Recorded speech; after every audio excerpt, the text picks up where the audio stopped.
حدیث پاک میں آتا ہے کہ جو آدمی فجر کے بعد سونے کا عادی ہو اللہ تعالیٰ اس کی یادداشت کو ختم کر دیتے ہیں۔ چنانچہ آپ تجربہ کریں کہ جن عورتوں کو فجر کے بعد سونے کی عادت ہو وہ بلکھڑ ہوتی ہیں، باتیں بھول جاتی ہیں، چیز رکھ کے بھول جاتی ہیں، کام کرنا تھا بھول جاتی ہیں، خاوند کو بات کہنی تھی بھول جاتی ہیں۔ یہ زیادہ بھولنے کی عادت عام طور پر فجر کے بعد سونے کی عادت کی وجہ سے ہے، کیونکہ حدیث پاک میں فرمایا گیا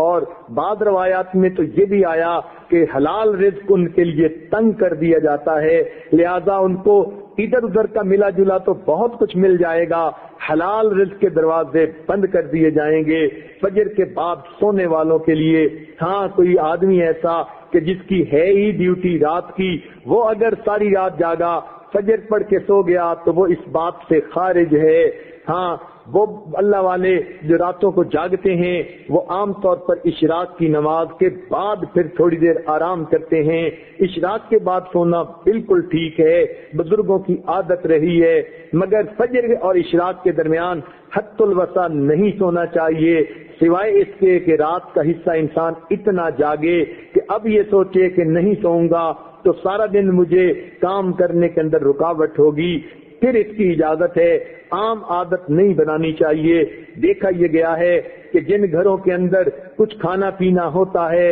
اللہ تعالیٰ نے دیا ہوا تو وہاں پر صبح کے وقت اسی طرح سوئے پڑے ہوتے ہیں، بلکہ موہے پڑے ہوتے ہیں، پورا گھر قبرستان کی طرح لگ رہا ہوتا ہے کہ سورج نکل چکا اور گھر کے لوگ جاگ بھی نہیں رہے ہوتے۔ اس لیے کفر کی دنیا میں صبح کا ناشتہ سیریل کا انہوں نے بنا لیا، نہ کچھ پکانا پڑے اور نہ کچھ تردد کرنا پڑے، بیوی اپنے وقت پہ جاگے، خاوند اپنے وقت پہ جاگے، بچے اٹھ کے سکول جاتے ہیں تو وہاں مائیں ان کے لباس پہلے ہی تیار کر کے رکھ دیتی ہیں، ان کو کہتی ہیں بیٹے صبح اٹھنا الارم لگا کر سکول جانا ہے۔ بچے اس لیے کہ سکول اگر نہ جائیں وقت پہ تو ان کو استاد کی طرف سے جھڑکیاں پڑتی ہیں، سکول کے اندر سزا ملتی ہے، وہ اپنے وقت پہ اٹھتے ہیں اور چھوٹے چھوٹے بچے اپنے کپڑے خود بدلتے ہیں، سیریل کا ناشتہ، ٹھنڈا دودھ بھی مل گیا اور کہیں سے ان کو جو ہے وہ کوئی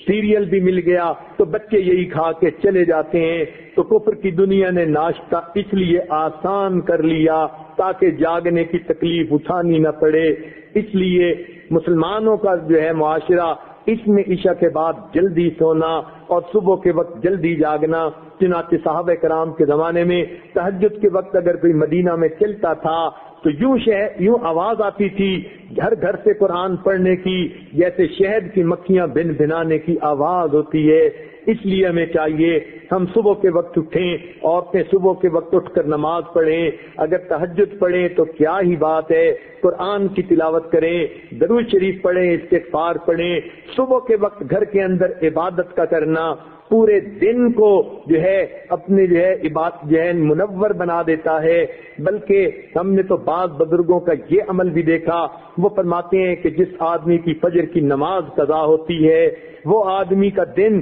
زندگی کا منحوس دن ہوا کرتا ہے۔ چنانچہ ایک آدمی نے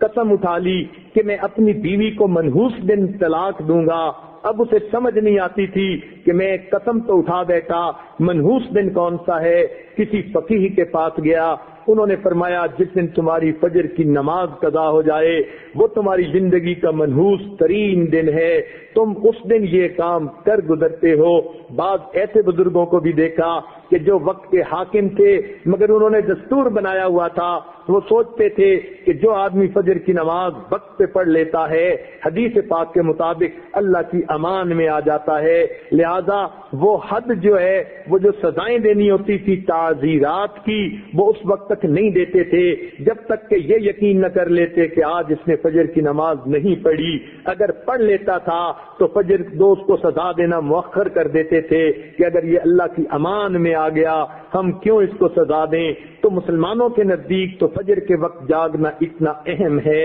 لہذا عورتوں کو یہ بات مشورے کے طور پر پیش کی جاتی ہے، زندگی کی ترتیب کو سنت کی ترتیب پر لانے کی کوشش فرمائیں، اور اس کا بہترین طریقہ یہ ہے کہ رات کو سوئیں اور دن کو جاگیں، عشاء کے بعد کام جتنا جلدی سمیٹ سکیں جلدی سونے کی عادت اپنائیں، تاکہ تہجد میں فجر میں آنکھ کھلے، انسان کے جسم کی نیند آرام کا تقاضا بھی پورا ہو جائے، اور صبح کے وقت پھر آنکھ کھلے تو اللہ تعالیٰ کا حکم بھی پورا ہو جائے۔ اس طرح انسان کی زندگی پرسکون گزرتی ہے۔